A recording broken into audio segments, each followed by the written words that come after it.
Assalamualaikum warahmatullahi wabarakatuh.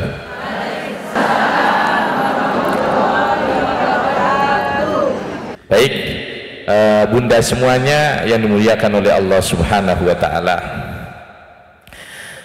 pagi hari ini kita akan membahas tema apa? Iya, membahas surah Yusuf. Baik, bunda semuanya yang dimuliakan oleh Allah Subhanahu wa Ta'ala, kita insya Allah, saya tidak tahu, saya usahakan semaksimal mungkin tuntas, tetapi kalau ingin detail jenengan bukan sekedar tahu dari terjemah yang ada di dalam mushaf panjenengan yang sekarang jenengan pegang, sekarang jenengan semuanya silakan buka surah Yusuf.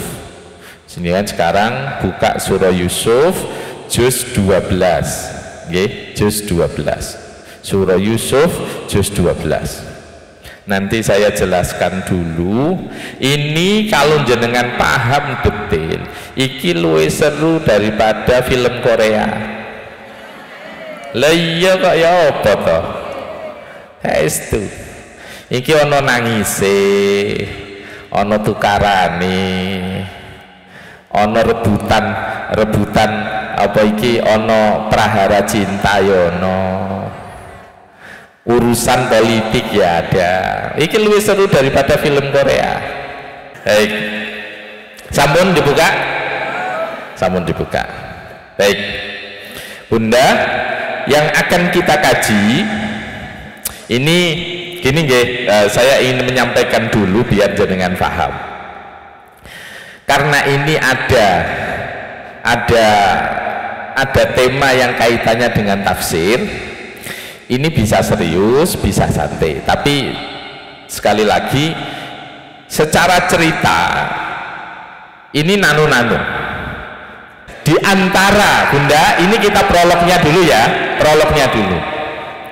Di antara surah Yusuf yang akan kita kaji, ini surah yang membahas satu, yakinlah bahwa yang sakit pasti akan sembuh. Wong loro niku mesti waras. Yang kedua, yang sedih pasti akan ketemu momen bahagia. Jenengan tahu enggak surah ini turun itu gara-gara apa? Bunda, tahu enggak? Di antara, jadi surah ini ada momennya. Momennya surah ini turun itu ternyata ada dua riwayat. Salah satu diantaranya, dulu ada orang Yahudi, kan biasa ini, mohon maaf, surah Yusuf ini statusnya surah Makkiyah. Surah Makkiyah itu apa? Surah yang turun sebelum hijrahnya Rasulullah. Kebetulan surah Yusuf ini turun di Mekah, plus juga memang terjadi sebelum hijrahnya Rasulullah Shallallahu Alaihi Wasallam. Nah, momennya apa? Dulu orang-orang musyrik sama orang Yahudi ini serawungan.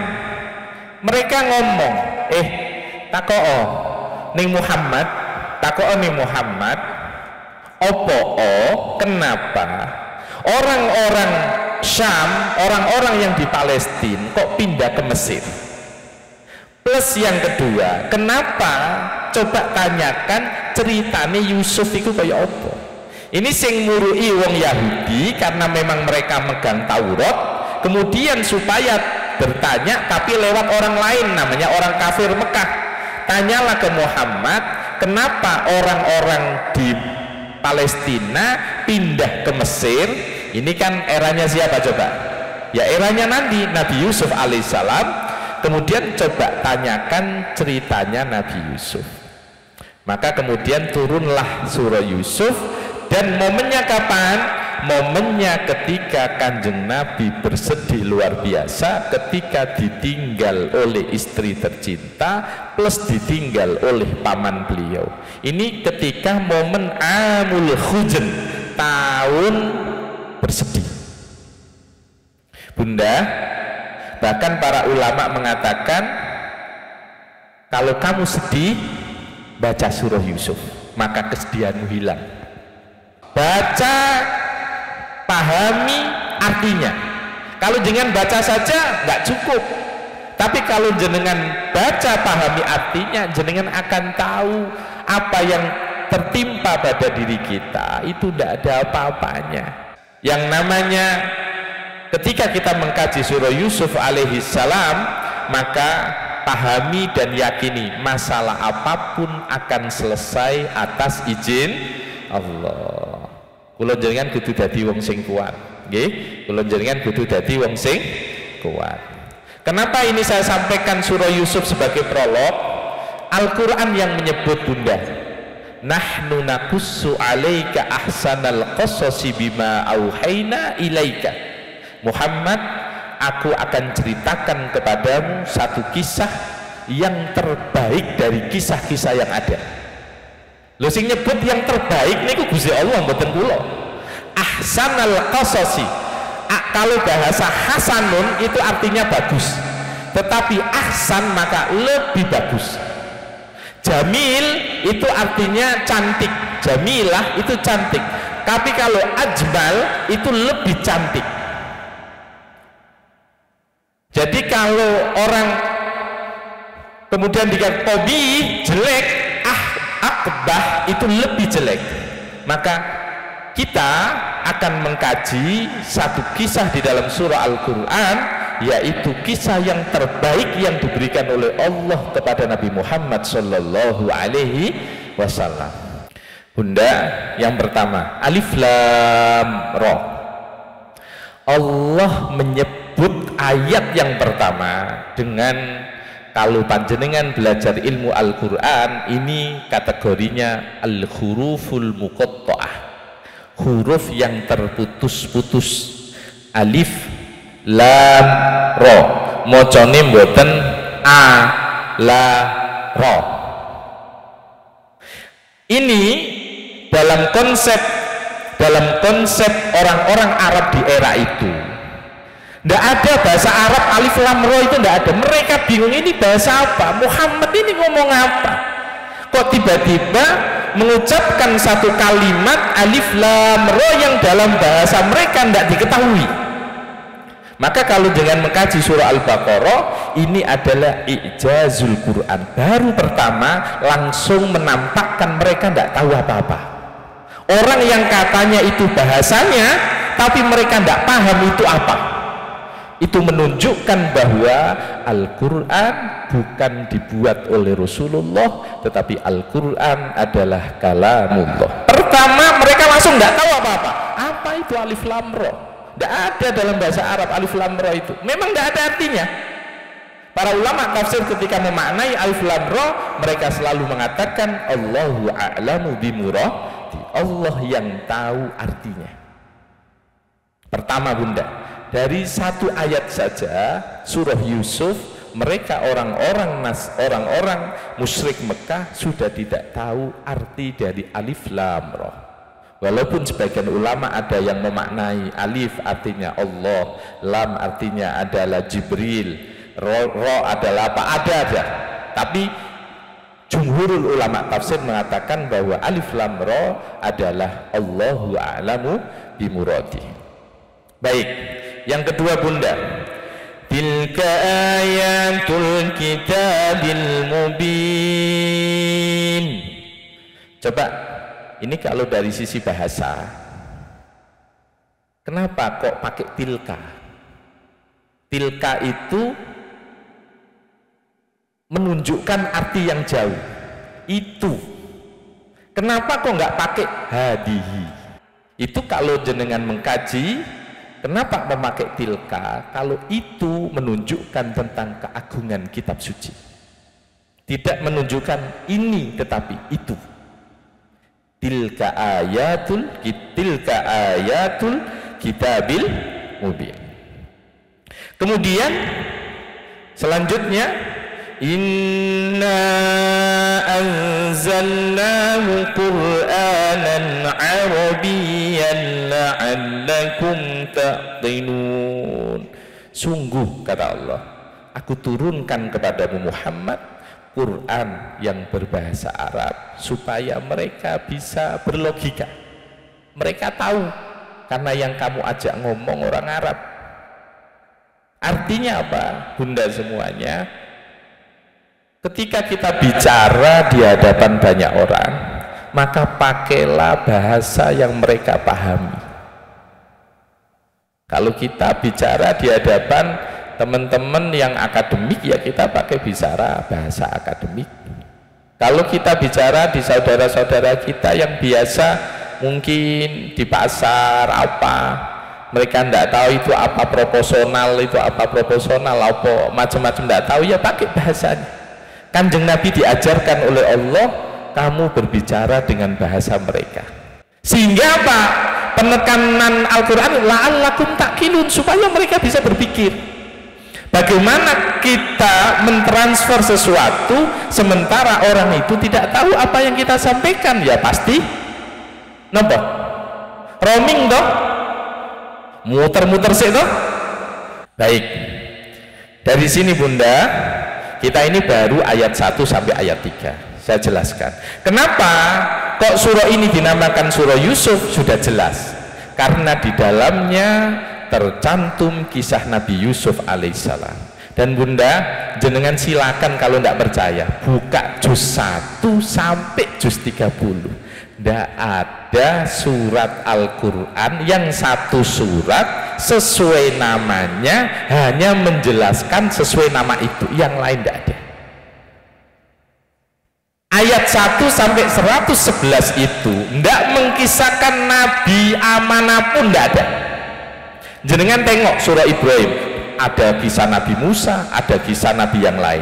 Jenengan tengok surah Hud, ada kisah Nabi lain. Khusus Yusuf tidak ada Nabi lain. Part 1 sampai part sekian sampai ayat 111 sama sekali tidak ada kisah Nabi lain, hanya Yusuf dan keluarganya. Jadi kenapa kok ini diceritakan? Tadi saya sampaikan, Nabi Muhammad itu dikasih tahu sama Allah, Muhammad sing soro gak awakmu tok. Maka jenengan yang hari ini duwe masalah, punya masalah, entah hutang, entah kebingungan, entah apa, tenang mawon, bolone akeh. Kemudian ayat yang keberapa bunda? Ayat yang ketiga ya. Nahnu naqussu 'alaika ahsanal qasasi bima auhayna. Coba jangan perhatikan ini. Kami kata Allah akan menceritakan kepadamu Muhammad sebaik-baik kisah. Sebaik-baik kisah. Singkat cerita, Allah Subhanahu wa taala menyampaikan, Muhammad, aku ceritakan kepadamu sebaik-baik cerita. Bima auhayna ilaika, dengan apa yang telah aku wahyukan kepadamu Muhammad, yaitu Al-Qur'an. Walaupun Muhammad kamu sebelumnya tidak tahu lah, kamu tidak pernah hidup bersama Yusuf, ribuan tahun jarakmu, tapi aku bercerita kepadamu bahwa ada loh kekasihku yang mengalami fase luar biasa, dari keterburukan kemudian bangkit, dari kesedihan kemudian bahagia, dari kesusahan kemudian sukses. Aku akan ceritakan kepadamu kisah yang terbaik. Sekarang masuk dramanya. Masuk drama, siap ngomong betul? Cara nonton bioskop itu ono iklan nih gue loh. Nah, apa jadi mas? Sponsor. Baik. Sekarang kita masuk di cerita yang pertama. Idh qala Yusuf li abihi ya abati inni ra'aitu ahada asyara. Bunda, yang pertama, Muhammad ketika Yusuf berkata kepada ayahnya, Bapak, aku bermimpi ada 11 bintang. Inni ra'aitu ahada asyara kawkaban wasyamsa wal qamar ra'aituhum li sajidin. Pak, aku melihat 11 bintang, matahari dan rembulan, semuanya bersujud kepadaku. Ayat yang keempat ini Bunda bisa kita manai. Yang pertama,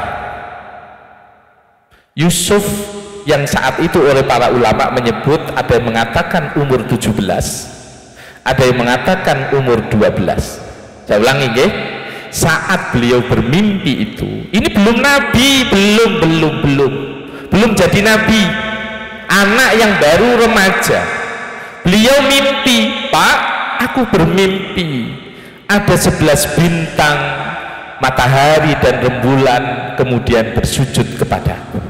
Bersujud di sini jangan diartikan bersujud sujud ibadatin, bukan sujud ibadah, tetapi sujud ihtiramin, yaitu sujud penghormatan, bukan sujud menghamba.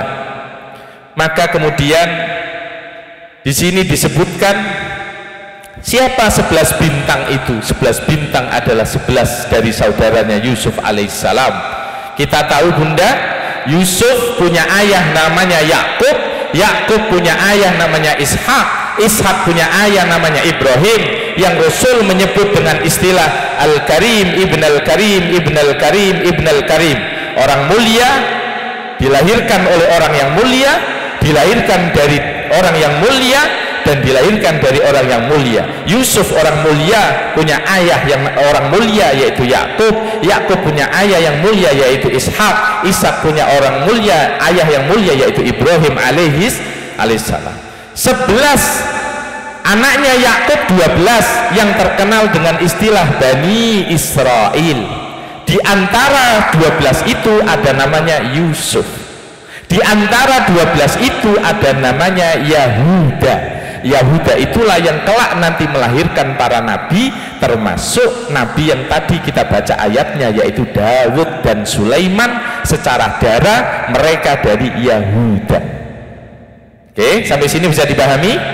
Matahari itu siapa? Ayahnya. Rembulan itu siapa? Ibunya. Semua hormat kepada Yusuf. Yusuf kecil nggak tahu, Bunda semua nggak tahu apa artinya. Ketika bercerita, ayah, aku bermimpi 11 bintang, matahari dan rembulan bersujud kepadaku. Kemudian Nabi Yakub menjawab, dilanjutkan di ayat yang kelima, qala ya bunayya la taqsus ru'yaka ala ikhwatik fayakidu laka kaida inna syaitana lil insani aduwwun mubin. Nabi Yakub kemudian berkata, Cung, ojo mbak cerita no nek dulurmu, la taqsus ru'yaka ala ihwatik fayakidu laka kaida. Cung, jangan kamu ceritakan kepada saudara-saudaramu, mereka bisa melakukan tipu daya. Ketahuilah sesungguhnya setan itu adalah musuh nyata bagi manusia. Bunda, ayat 5 ini apa yang dapat dipetik? Coba. La taqsus ru'yaka ala ghairi alimin wala muhibbin wala nasihin wala ala man la yuhsinu ta'wila fiha. Para ulama menjelaskan begini, kon nak ngipi ojo sembarangan mbak cerita none wong.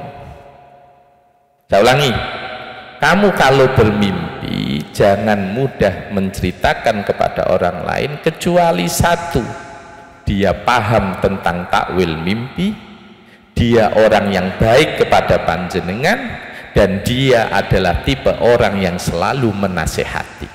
Sekarang ini hadis Kanjeng Nabi jenengan nggih. Ini pernah saya sampaikan ke jenengan tapi pas tema apa saya lupa. Bismillahirrahmanirrahim. Qala Nabi sallallahu alaihi wasallam, idza ra'a ahadukum ma yuhibbu falyuhaddits bi. Ini perhatikan Bunda, panduan ini. Kalau di antara kalian sedang bermimpi, kok itu membahagiakan, membuat kamu senang, ceritakan. Tapi ceritakan ini tadi ada syaratnya ya, orang yang suka sama kita, orang yang tidak punya potensi buruk ke kita, dan memang dia ahli takwil mimpi, atau orang yang biasa nasihati. Tapi wa idza ra'a ma yakrah, tapi kalau kita bermimpi terhadap sesuatu yang kita tidak suka, fal yatahawwal ila jambihil akhar wal yatanaffal an yasarihi salasan. Kalau kamu mimpi sesuatu yang buruk, kamu silakan berparing, pindah posisi. Nak kon mimpi kok gak enak, pindah posisi. Cuma nomben ono wong Jawa ngene, bantalmu walien, ngono to? Wah, bantalmu wali artinya pindah posisi. Sing asale ngungkuri bojo mari ngono bojo dirangkul, ngono lho. Jadi nak ngipi elek langsung pindah posisi. Kanjeng Nabi ngendikan gesero ning panggonan liya. Wal yatanafal, meludaho 3 kali. Yo dudu meludah sing akeh ngono aja, ngono lho. Karena terus jenengan ketika dengan meludah 3 kali, wal yasta'id billahi salasan wal yasta'id billahi min syarriha, kemudian kamu memohon perlindungan Allah dari keburukan mimpi itu. Jadi geser bareng ngono apa ya dudu ngidu sing akeh ngoten pokoke ndak seneng lah ngono lah. Wala yuhaddis biha ahadan, Bunda ini ada, dan jangan ceritakan apapun itu kalau mimpinya buruk ke siapapun. Nak ngipi elek gak usah cerita, men gak kedaden. Berarti apa yang dapat kita petik dari mimpinya Yusuf tadi? Yang pertama, kalau kita mimpi sesuatu, kalau itu baik silahkan ceritakan ke orang lain, tapi kepada orang yang tepat. Yang kedua, kalau kita mimpi jelek nggak usah diceritakan ke orang lain. Fayakidu laka kaida. Ini masih ayat 4. Fayakidu laka kaida.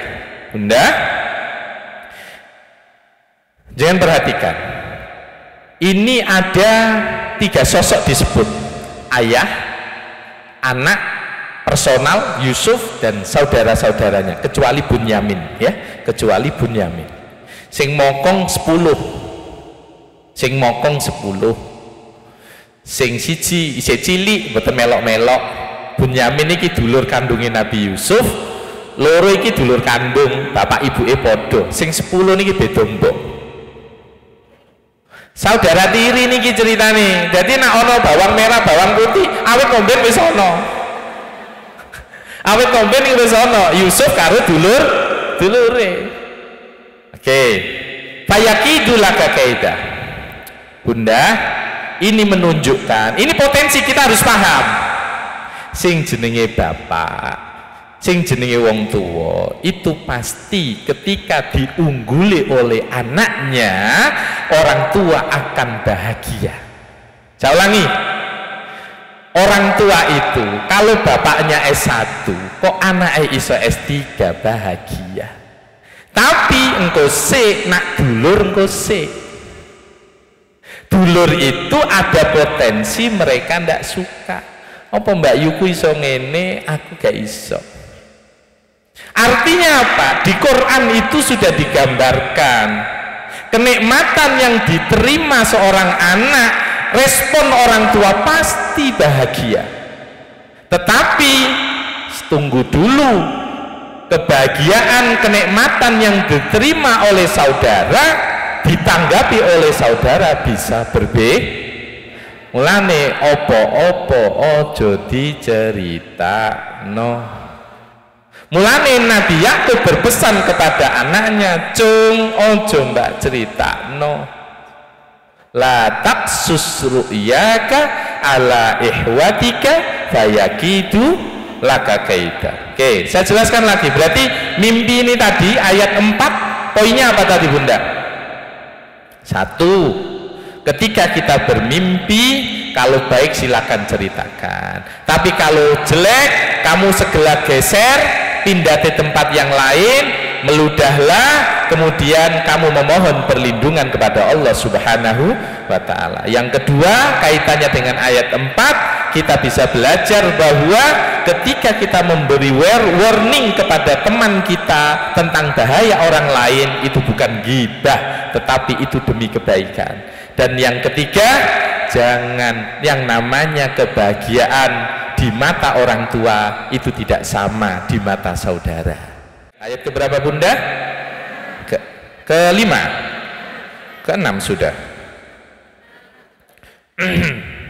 وَكَذَلِكَ يَجْتَبِيكَ رَبُّكَ وَيُعَلِّمُكَ مِنْ تَأْوِيلِ الْأَحَادِيثِ وَيُتِمُّ نِعْمَتَهُ عَلَيْكَ وَعَلَى آلِ يَعْقُوبَ كَمَا أَتَمَّهَا على أبويك من قبل إبراهيم وإسحاق إن ربك عليم حكيم.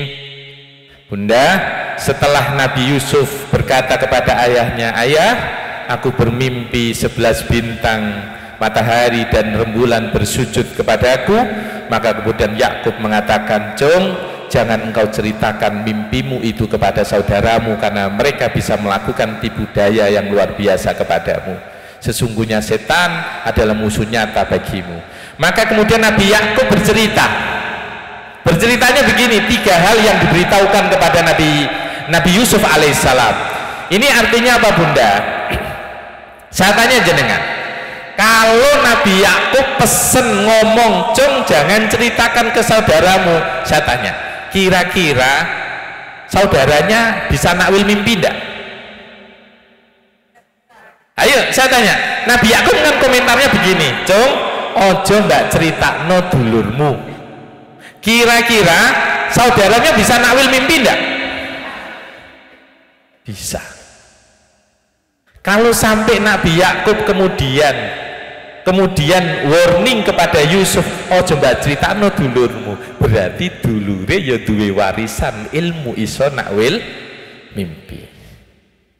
Berarti ini ceritanya 12 anak ini spesial semua, cuma yang diangkat jadi nabi 1. Gitu loh Bunda. Maka Nabi Yusuf kemudian dikatakan oleh Nabi Yakub, Jong wa kadzalika yastabika. Ini loh yo, kon niku dipilih karo pangeran. Kamu ini dipilih oleh Allah. Wa kadzalika yastabika rabbuk. Allah memilihmu Yusuf. Wa yu'allimuka, dan Allah mengajarkan tentang takwil mimpi kepadamu, dan juga wa yutimmu ni'matahu 'alaika, dan Allah menyempurnakan nikmatnya kepadamu dengan dijadikan seorang rasul. Artinya apa? Bapak iku wis weruh awet cilik, Yusuf wis tondo-tondo memang dadi rasul. Saudaranya bisa nakwil mimpi enggak? Bisa, tapi mereka tidak jadi nabi. Artinya apa Bunda?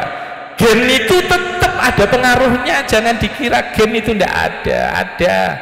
Darah itu ada. Anak-anaknya Yakub bisa nakwil mimpi, bisa, tapi apakah mesti nabi? Bukan. Makanya Quran menyebut wa kadzalika yastabika rabbuka wa yu'allimuka ta'wilu wa yu'allimaka min ta'wilil ahadits. Satu, kamu dipilih karena memang spesial dari yang lain. Yang kedua, kamu bisa mentakwil mimpi, dan yang ketiga, kamu diangkat menjadi seorang rasul sebagaimana kama atammaha ala abawaika, sebagaimana telah disempurnakan itu untuk kakek-kakekmu. Siapa? Ishak sama Ibrahim. Sudah, kamu ini Yusuf meneruskan perjuangan kamu yang dipilih dari 12 saudara, kamu yang dipilih. Bunda, dari ayat ini kita bisa belajar, saudara itu ada yang digawe sugih, ono sing fakir, ono sing digawe pinter tapi nggak sugih, ono sing gak patek pinter sugih. ono sing dadi pejabat, ono sing macem-macem, karena memang realitasnya ndak mesti tentu sama. Maka para ulama tafsir ketika memaknai ini Bunda, itu Masya Allah, jadi Nabi Yakub itu paham sesuatu itu jangan ditampakkan.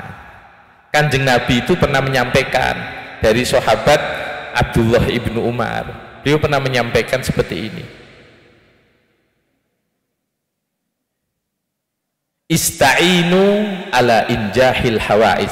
Bunda jangan perhatikan terjemahnya ini, ista'inu ala injahil hawais. Kamu kalau pingin sukses, punya hajat sukses, supaya sukses, kata Rasul, bil kitman, sembunyikan.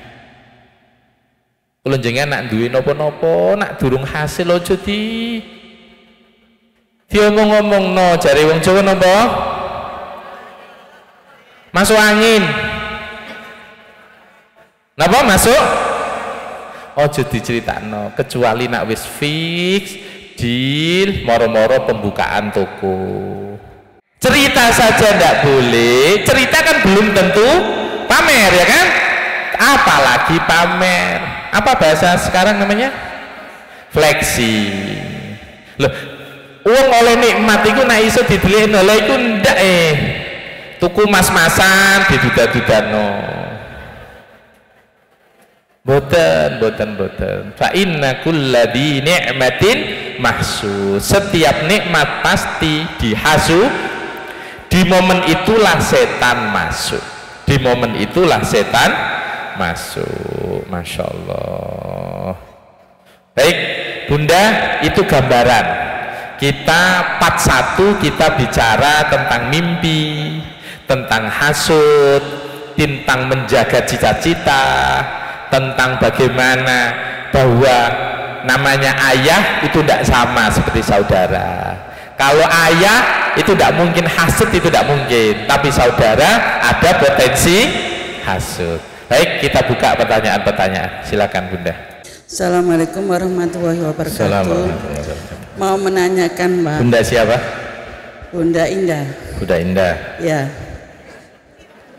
Bunda. Mau menanyakan, kalau kita itu punya saudara tiri seperti Nabi Yusuf itu, satu ayah, tapi kita itu nggak mengakui, soalnya dapatnya itu selingkuh dulu. Oh ya. Terus oleh punya anak, iya, dapatnya itu nggak bagus gitu loh. Terus turunannya juga nggak bagus, orang nakal gitu loh. Terus kalau kita memperbaiki itu, ibunya itu ikut-ikut, minta warisan, minta apa, tujuannya kan memang gitu. Lah ini untuk suami saya itu nggak ngakui anak bapaknya yang dari selingkuhan itu, tapi dia dikawin, memang dikawin sah, menceraikan ibunya, terus kawin dengan selingkuhan itu kan punya anak, jadi kan saudara tiri sama bapak. Itu gimana kita untuk menyikapinya? Saudara tiri ya? Iya, saudara tiri, tapi ibunya itu ikut-ikut. Soalnya hartanya yang ibu pertama itu banyak yang ditinggali sama bapaknya gitu loh. Gimana menyikapinya? Baik. Kami Bunda. Bismillahirrahmanirrahim. Assalamualaikum warahmatullahi wabarakatuh. Warahmatullahi wabarakatuh. Nama saya Hestin. Bunda Hesti, monggo Bunda. Ya, Hestin ya Ustaz. Dari Perumahan Gria Candramas. Yang mau saya tanyakan, kalau kita punya saudara yang sering kali memframing kita ya. Iya. Bisa dibilang setengah memfitnah, memframing, pokoknya menjadikan kita ini jadi figur yang jelek ya. Itu kita sudah memaafkan, tapi kita tapi kita menghindari, dalam artian saya mengambil sikap seperti yang diambil Rasulullah Muhammad SAW pada pembunuh pamannya, bahwa beliau memaafkan tapi tidak ingin melihat, maksudnya menghindari. Apakah itu diperbolehkan atau tidak, atau bagaimana? Terima kasih. Sami-sami Bunda. silakan. Assalamualaikum warahmatullahi wabarakatuh. Assalamualaikum warahmatullahi wabarakatuh. Saya Nila Gus. Ya, Bunda Nila. Sebelumnya mohon maaf tulisannya masih saya kumpulkan Gus. Yang untuk buat buku. Tersuwun. Di sini yang saya mau tanyakan itu Miknya Bunda, mik. Ayat keempat surat Yusuf, pada saat mimpi itu kan tadi Gus bilangnya menurut para ulama itu usianya Nabi Yusuf sekitar 14. 17 atau 12? Ya, 12 atau 17. Ya. Kemudian Gus menjelaskan tentang keturunan yang mulia bahwa Nabi Yusuf itu punya kakek Yakub, Ishak, Ibrahim. Kemudian tentang mimpi itu yang menjadi rembulan itu isyarohnya adalah ibunya. Matahari adalah ayahnya, sedangkan 11 bintang itu saudaranya. Terus kemudian di awal tadi Gus tuh ada bilang makna ayat di dalam ini adalah, itu saya nggak tahu Gus, itu apa yang ada? Sepertinya Gus belum menjelaskan. Oke, ayat yang 4 tadi. Iya. Oke, baik. Terima kasih Gus. Oke, salam. Assalamualaikum warahmatullahi wabarakatuh. Nama saya Nini dari Banjarbendo, Pak. Ustaz. Oh, mau tanya, katanya kalau mimpi jangan dicerita-ceritakan. Ini ada yang bilang kalau kita mimpi buruk lebih baik kita bersedekah. Apa itu benar Pak Ustadz? Sampun ngonten mawon. Assalamualaikum warahmatullahi wabarakatuh. Assalamualaikum warahmatullahi wabarakatuh. Silakan Bunda. Assalamualaikum warahmatullahi wabarakatuh. Salam. Pak Ustadz, gimana Bunda siapa ini? Nur Alfia. Gimana cara mendidik anak yang baik? Mendidik anak yang baik? Ya, soalnya anaknya saya itu disuruh sholat itu sulit gitu loh. Baik. Assalamualaikum warahmatullahi wabarakatuh. Baik, ini langsung saya jawab Bunda. Baik. Allahumma sholli ala Muhammad. Yang pertama Bunda, bagaimana cara mendidik anak yang baik? Orang tua, kita semuanya sebagai orang tua punya cobaan yang berbeda. Ada anak yang kadang anaknya nurut tetapi dikasih lemah dalam berpikir. Ada yang dikasih kecerdasan tetapi kadang tidak nurut, gitu nggih. Artinya apa Bunda? Ini sudah pernah saya sampaikan ke panjenengan. Yang bisa dilakukan orang tua, yang pertama, jangan pernah lelah. Saya ulangi, jangan pernah lelah untuk mendidik anak. Orang tua tidak boleh berhenti, tidak boleh putus asa demi kebaikan anak. Itu satu. Apapun kondisinya tidak boleh berhenti. Yang kedua, sambil terus berusaha mengarahkan pendidikan yang baik, di sekolah yang baik, di pergaulan yang baik, maka ada dua yang bisa dilakukan oleh orang tua. Sering-seringlah sodako atas nama anak. Jangan sering sodako atas nama anak. Jadi aku ngenei sego bungkus 20 tak niati sodako kanggo anakku sing iki muga-muga dadi anak sing apik. Namanya disebut. Yang kedua, di saat selesai sholat selalu kirim Fatihah untuk anaknya. Dengan barokahnya Fatihah, dengan keagungan Fatihah, itu kan tawasul dengan kebaikan kan boleh. Tawasul itu bisa dengan sodako, bisa dengan bacaan Quran. Nah, baca Fatihah untuk kebaikan anaknya, gitu ya Bunda ya. Baik. Kemudian yang kedua, Bunda ini kaitannya mimpi buruk. Apakah kita dengan bersedekah nggih leres niku. Jadi tadi kan hadis Kanjeng Nabi kan kalau mimpi buruk falyasta'id, minta perlindungan dari keburukannya. Lah cara cespleng untuk minta perlindungan diantaranya bukan hanya a'udzubillahi minasyaitonirrajim, tetapi juga panjenengan bukan hanya ya Allah aku mohon perlindungan keburukan dari mimpi saya, tetapi kalau bisa dengan sedekah itu tambah baik gitu. Kemudian iku jare wong Jawa nomben mesti nak ono anak ceritane wong tuane tiyang sepakula niku dibacai buku rabang putih niku mesti niku. nak ono ngipi elek ngoten dibacai bubur abang niku. Ya artine sedekah. Biasane wong tuwa ning desa-desa simpel kok. Godhogno bubur celuk arek cilik-cilik kayak duit mari. Ngoten lho. Pun mari. Mboten angel-angel. Kemudian Bunda Nila kaitannya pemaknaan ayat 4. Jadi ayat 4 tadi secara tidak langsung ada 3 hal tadi, bahwa ketika Yusuf bercerita, ayah saya bermimpi 11 bintang, matahari dan rembulan bersujud kepadaku, secara makna utuhnya adalah artinya Nabi Yusuf akan dijadikan oleh Allah lebih unggul dari saudara-saudaranya dan bahkan orang tuanya. Karena apa? Kalau orang tuanya hanya seorang rasul, Yusuf bukan hanya seorang rasul, tapi beliau adalah seorang pejabat, seorang menteri. Kalau raja bukan, beliau ada seorang menteri. Ayahnya bukan, makanya kenapa kok mimpinya itu adalah 11 dan matahari dan rembulan bersujud kepadanya. Artinya apa? Yang kedua Bunda, kelak nanti akan kita kupas semua ayahnya, orang tuanya, saudara-saudaranya di bawah perlindungan Yusuf alaihi salam. Nanti kita di ayat-ayat akhir. Ngaten nggih? Kemudian yang kedua, Bunda Hesti ya. Bagaimana respon kita, apakah sudah benar ketika di framing oleh saudara kita itu jahat? Kemudian kita dengan cara sudah tidak ngereken lah, begitu kan?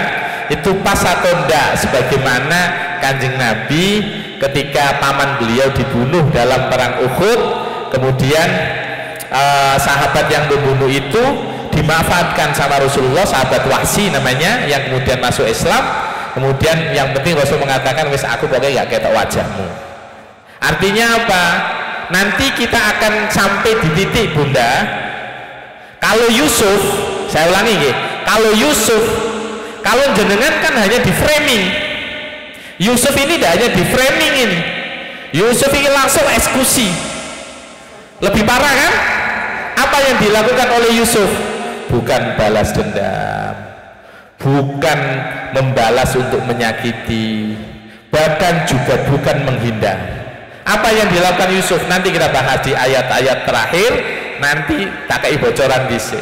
Bahkan Nabi Yusuf tidak hanya kemudian membalas, Nabi Yusuf kemudian nanti akan membawa saudara-saudaranya, ayahnya ke Mesir. Mereka disiapkan rumah, dia siapkan pekerjaan.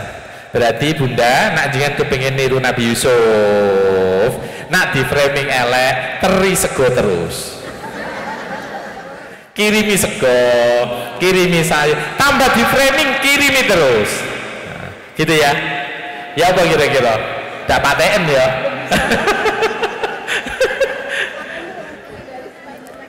Oh boleh. Tapi kalau pengen niru Yusuf tidak begitu. Kalau niru Yusuf kirimi sego.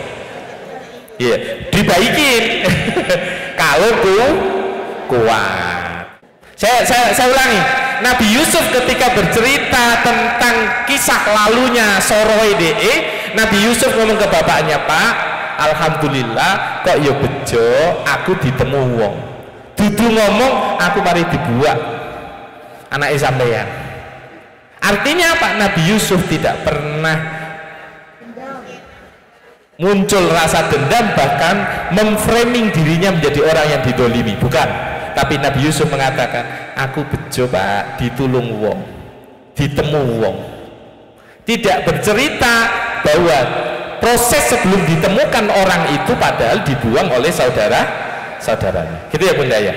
Oke. Kemudian Bunda Indah, saudara tiri.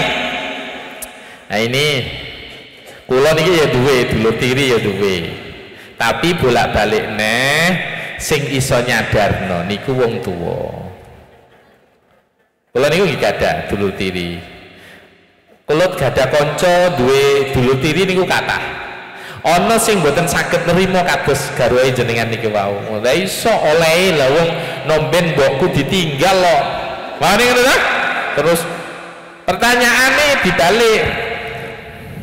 Apa jenengan dulur tirine jenengan milih lewat wetenge mboke? Bunda, milih mboten? Tidak milih. Tapi memang nggak mudah. Saya ulangi, memang nggak mudah. Kadang anak itu kan ingin melindungi orang tua, sementara orang tua disakiti oleh perempuan lain. Oke?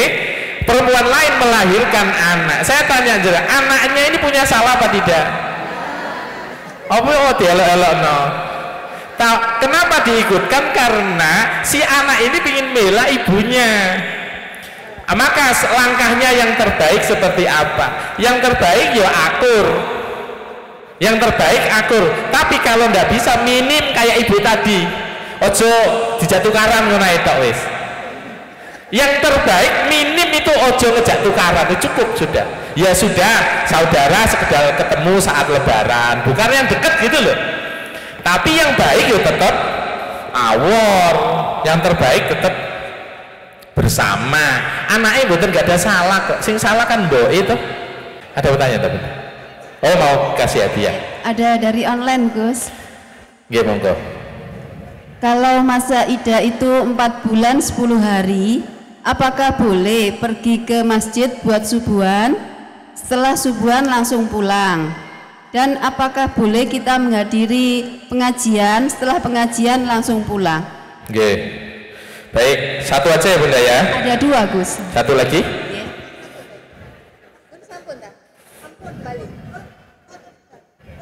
Mimpi orang yang sudah meninggal, bagaimana membedakan itu benar-benar almarhum atau jin yang menyerupai almarhum? Wah, iki repot iki. Aku ditakok ngipi ya. Oke, baik. Bunda, yang pertama kaitannya wanita iddah, entah karena diceraikan, entah karena meninggal. Kalau dia masih masa iddah, boleh tidak dia ke masjid, boleh tidak dia menghadiri ke pengajian. Yang jelas orang yang masa iddah tidak boleh keluar rumah. Saya ulangi, orang yang masa iddah tidak boleh keluar rumah walaupun untuk pengajian. Kenapa? Jenengan pengajian Az-Zahra bisa ada pilihan lewat streaming. Itu kalau seandainya sholat subuh bisa ndak jenengan sholat di rumah, mending di rumah Bunda, kecuali jenengan ndak berani sholat di rumah sendiri atau apa. Jadi namanya masa iddah itu tetap harus ada di rumah kecuali ada udzur syar'i. Udzur syar'i contoh jenengan PNS, cutinya cuma berapa orang meninggal dunia itu? 7 hari anggap saja. Berarti kalau jenengan tidak kerja kan kena sanksi, sementara ekonomi jenengan yang menjadi tulang punggung, maka itu tidak ada masalah. Tapi harus pakai standar, jangan bersolek. Satu, mari ngono, maskeran saja, jangan pakai cadar maksud saya, tutup wajahnya. Makanya mohon maaf Bunda, jenengan ya siapapun ya, kalau jenengan kok di suami meninggal kok karena kebiasaan keluarga ini ketemu laki-laki yang lain biasa, tidak ada masalah, tapi jangan cadaran, pakai masker lah, men gak ketok iki rondo ayu atau enggak, men gak ketok ngono lho, karena lengke memang mboten angsal sebabnya nak ono wong lanang ketemu karo janda, kalau dia masih masa iddah itu tidak boleh dia ngomong nih mboten angsal. Manten nggih. Jadi nak jenengan kalau memang kalau keluarga yang biasanya kalau santri kalau masa iddah dia ditemui laki-laki tidak akan menemui siapapun kecuali mahram. Mimpi niki bener almarhum napa setan ngoten ta? Ngeten. Orang mimpi itu Bunda, saya tidak bisa nakwil mimpi, saya tidak tahu, tapi pada intinya kalau panjenengan kalau melihat orang meninggal dunia sudah di husnudoni saja, di husnudoni. Husnudon itu dalam artian kalau mimpi orang meninggal yang jelas tidak akan ngomong, itu sudah jelas, itu wis umum. Nah ono wong mati kok ngomong berarti mboten ngomong pasti. Kalau jenengan ngipi almarhum atau almarhumah ayah, suami, dengan langsung sudah sedekah lah ya, sedekah, kirim Fatihah, bacaan yang baik, untuk dikirim kepada almarhum, seperti itu.